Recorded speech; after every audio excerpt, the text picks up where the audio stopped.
Alright guys, so it's been a little bit of time since I've done just a pure rant video on this channel, so heck, let's just get right into it. Hey YouTubers, don't forget to subscribe and follow me on these social media platforms. Enjoy the video. So I recently got a comment on my last video of this channel talking about whether or not I could do a discussion video on what is and is not canon in Dragon Ball Super. I'm going to throw it right up there in the screen so you guys can see it. And please stick with me.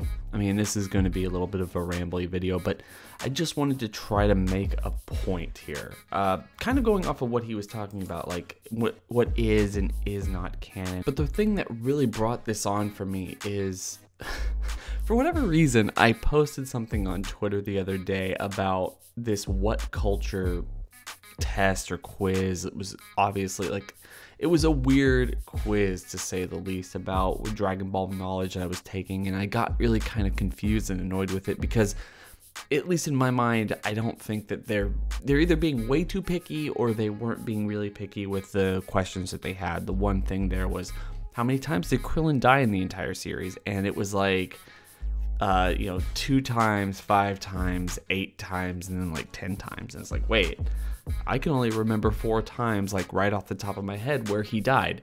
You have Krillin dying, with Tambourine in Dragon Ball. Frieza kills him in Dragon Ball Z, and then he also dies with Boo, and then you have Super 17 in Dragon Ball GT.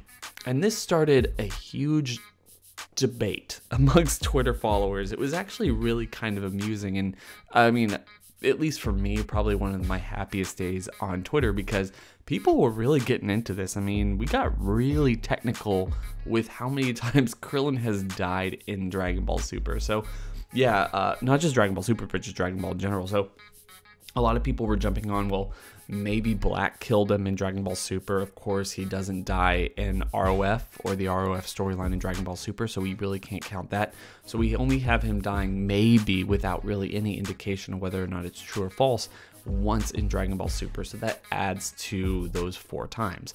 And then you also have the idea that he might have died from old age from a hero's legacy in Dragon Ball GT, and that's 6. So, I don't really know where they jump off of that. If you guys want to continue that whole discussion in the comment section below, that's totally fine. I would actually really love that, because that's a weird question. I mean, everyone knows that Krillin dies, but how many times does he die?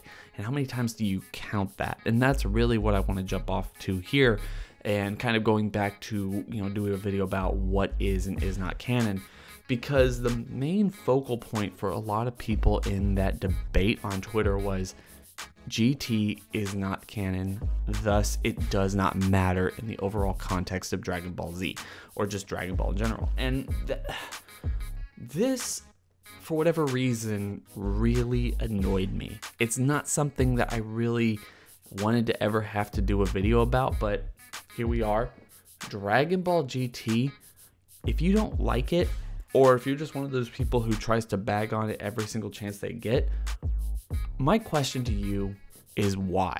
How bad is this show that it deserves to be the black sheep of the Dragon Ball family? In fact, I think that the Dragon Ball story that they're trying to tell in GT is actually pretty dang good. I mean, yes, the first 13 episodes are terrible, and you really shouldn't watch them. If you could just kind of read the wiki plot summarization of what happens in those episodes, you'd probably be better off for it. But everything that happens after that, and I'm talking about a good 51 episodes of television, is solid work. In fact, I think some of the best scenes in Dragon Ball take place in Dragon Ball GT. Just to rattle off a few that I absolutely love and I will never forget as a Dragon Ball fan. 1, Krillin's death from Super 17, what I already talked about. I mean, what that does to 18 and how she steps up in that arc, absolutely perfect. I would never give that up. It's one of the best scenes in all of Dragon Ball. And then Dragon Ball GT also has what I consider the best, absolutely the best scene in any Dragon Ball property ever, where Vegeta gives up He says to everyone that he's already watched Planet Vegeta be destroyed. He's lost his own homeworld before. He's not going to go off and just run away and let another homeworld of his actually be destroyed and try to do nothing about it.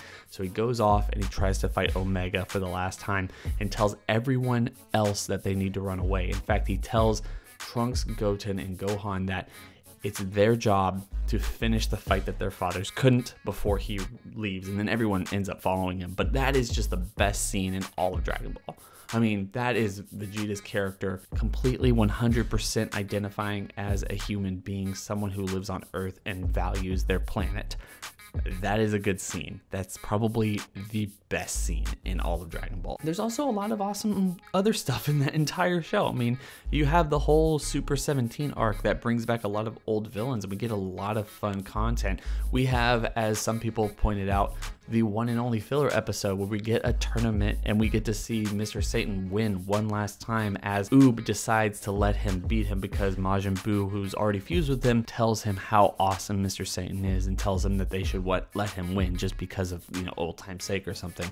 I mean, there's just a lot there that makes GT really special and definitely worth the watch for any Dragon Ball fan. And that's one of the things that I just don't understand about this community. Stop bagging on GT. Why is it so bad? Like, somebody in the comment section below, tell me why this series is so bad and it doesn't deserve to have any recognition. Canon or not, I don't care who wrote it. I don't care if Toriyama had absolutely no involvement, which isn't true, by the way. But why, as a fan base, do we need to keep deciding that this is the worst thing that ever happened in the entire show's history, even though it has some of the best character moments for any of the characters that we've been following for the last couple decades? I mean, I just don't understand that. Yes, you can talk about canon all you want, but canon in Dragon Ball makes no sense, and you shouldn't really look to it as any indication of what is and is not quality. My general theory when it comes to Dragon Ball GT is that a lot of people just have not seen it, and they're going off of rumors and speculation and just basically popular opinion and throwing it out there as if it's their own opinion. And I guess, you know what? I've done that before in various contexts. I'm sure almost everyone listening to this has done that in various contexts. That's totally fine. But as someone who's gone back and watched GT at least 3 times in its entirety, it is a good show.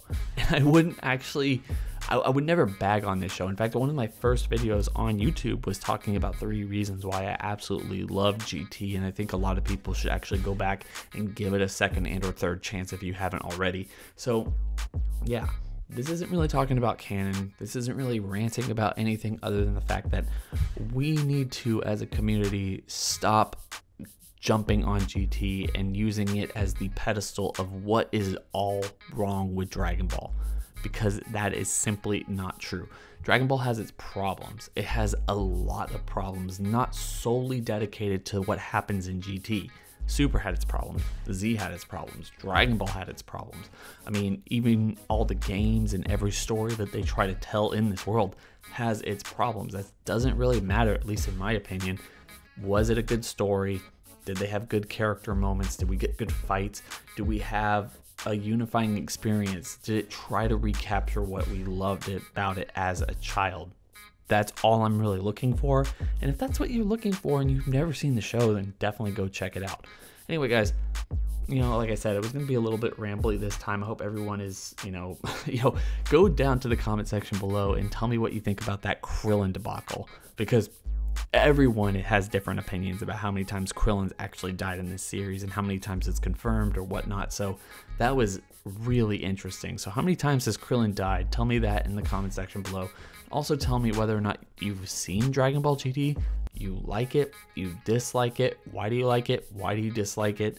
I mean, be very thorough in your comments, because I just completely don't understand anyone who just loathes GT and hates it more than anything else in the entire series, because I don't think it has that many flaws and that many problems, especially with all the concepts being pretty solid besides those first 13 episodes. If you're only judging those first 13 episodes, that sucks. I mean, I really hope that you would go back and watch the rest in its entirety and look beyond that stuff, but I understand, I guess, if you're only looking to the very beginning, because it has a slow and methodical and terrible opening, and I will always stick to my guns on that point. So hope everyone's having a fantastic day. What are your thoughts on all of this? Tell me in the comment section below. Don't forget to like and subscribe. Hit that bell over by the subscriber button to notify you every single time I upload. It's been real.